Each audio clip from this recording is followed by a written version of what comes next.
मानस मानसरोवर शिव महापुराण का। क्या शंकर के धाम में, शिव की भूमि पर, शंकर के धाम में शंकर की भूमि पर व्यक्ति ऐसे ही प्रवेश कर जाता है,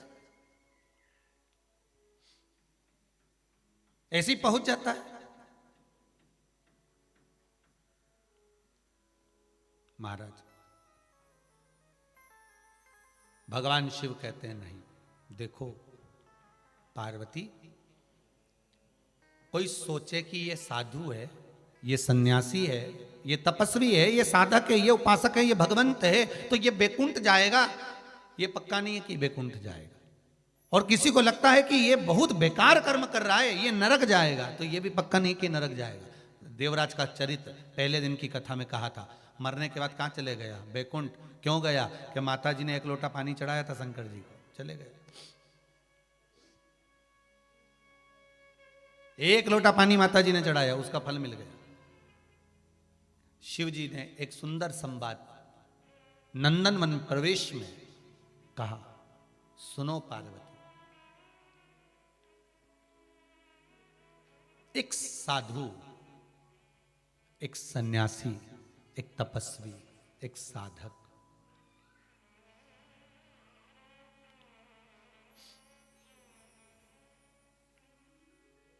पार्वती, एक साधु, एक सन्यासी, एक तपस्वी, एक साधक सारी जगह पर भ्रमण करने के बाद एक गांव में, एक नगर में आ गया, और नगर में वो एक नीम के पेड़ के नीचे अपना झोपड़ा बनाकर, अपना डेरा बनाकर रहने लगा।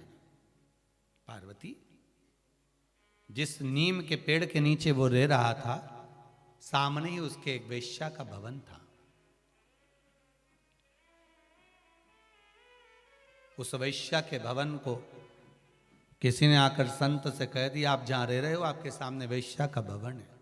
संत ने कहा, मुझे क्या करना, मुझे तो राम नाम से मतलब, कृष्ण नाम से मतलब, शिव नाम से मतलब, मुझे वेश्या के भवन से क्या करना।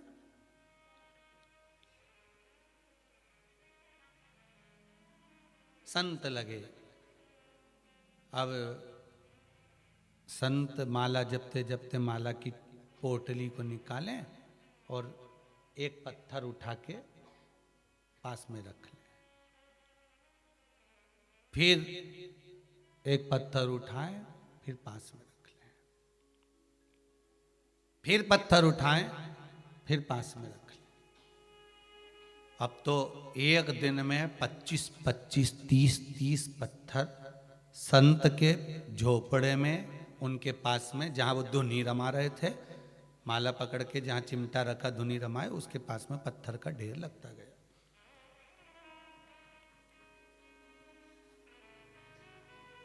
पत्थर का ढेर इतना हो गया, धुनी नीचे, पत्थर ऊंचे। एक दिन वेश्या को मालूम पड़ा कि सामने संत रुके हैं, साधु है कोई, तपस्वी है कोई, चलो चलते। गई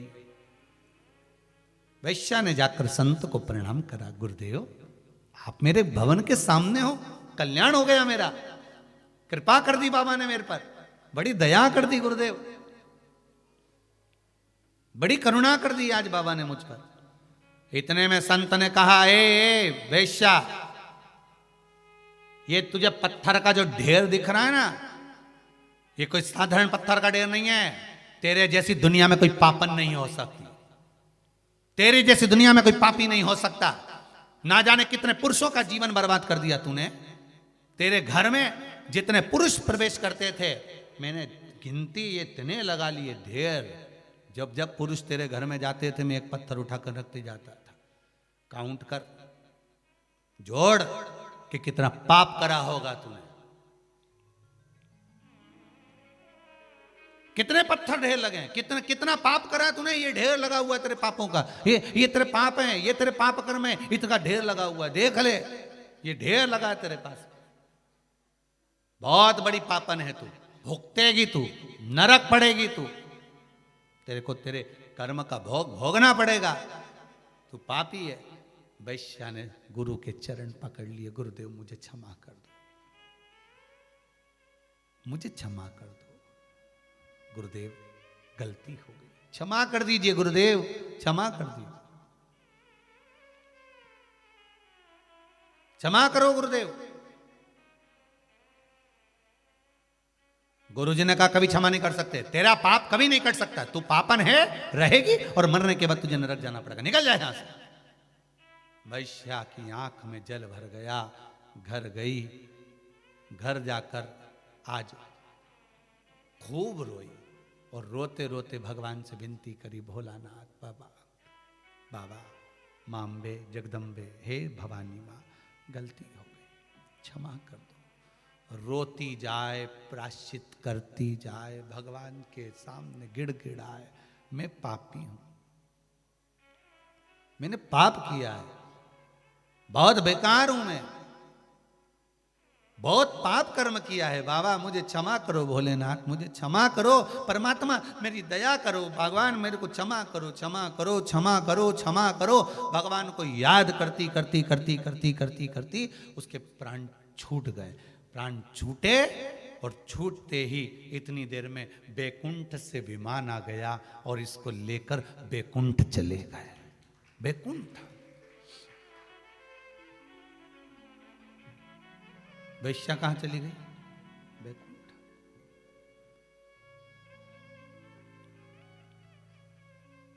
वैश्या तो बैकुंठ चली गई, साधु जी, सन्यासी जी, जो तपस्वी जी बैठे थे, उनकी भी अवस्था हो गई और उनका भी आज अंतिम समय आ गया, वो भी मरे।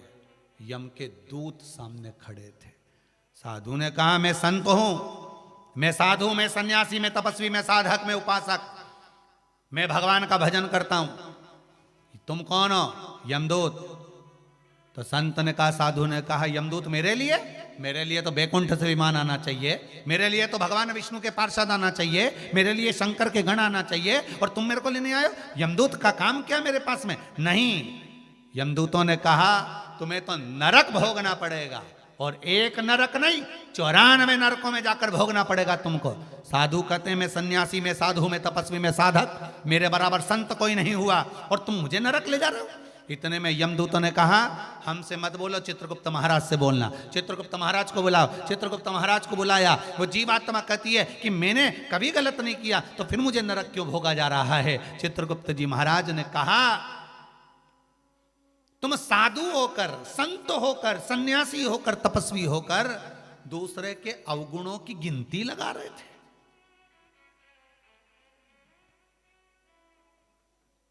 साधु को क्या चाहिए? संत को क्या चाहिए? साधक को क्या चाहिए? भगवान के भजन करने वाले भक्त को क्या चाहिए? एक विद्वत जन को, जो विद्वत्ता में परिपूर्ण हो, उसको क्या चाहिए? जो भगवान की अविरल भक्ति में डूबा हुआ हो, भगवान के भजन में डूबा हुआ, उसको क्या चाहिए? दूसरे के अवगुण नहीं गिनना हमको, हमें दूसरे के गुण गिनना, कि उसमें क्या गुण होगा, उसमें गुण कौन सा है, ऐसा कौन सा गुण मिल गया उसको कि भगवान उसका हो गया। हमें उसके गुण गिनना है और हम अवगुण गिन रहे हैं। हम साधु होकर, हम तपस्वी होकर, हम संत होकर, हम इतने विद्वान होकर, हमने कितना विद्वत्ता धारण करी है, और हम दूसरे के अवगुण गिन रहे हैं।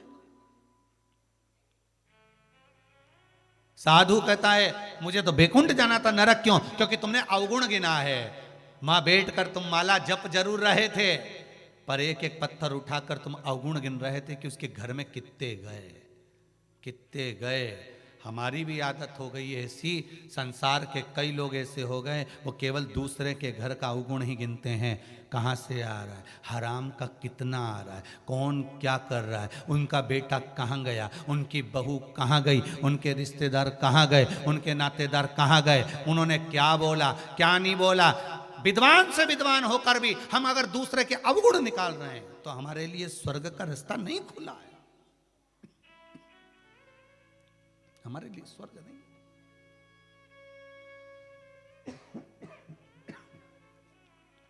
हमारे लिए स्वर्ग का रास्ता नहीं खुला है। फिर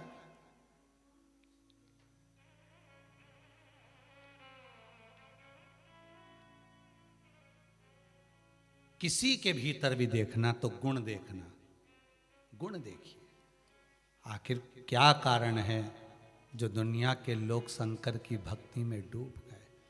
क्या कारण है जो दुनिया के लोग एक लोटा पानी चढ़ा रहे हैं?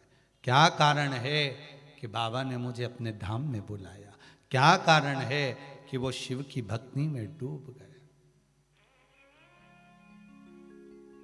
आज अगर गुप्ता परिवार, मंगल परिवार, शर्मा परिवार कथा कर रहा, क्या कारण होगा, कौन सा पुण्य, हमें गुण ढूंढना उसका कि ऐसा क्या कारण।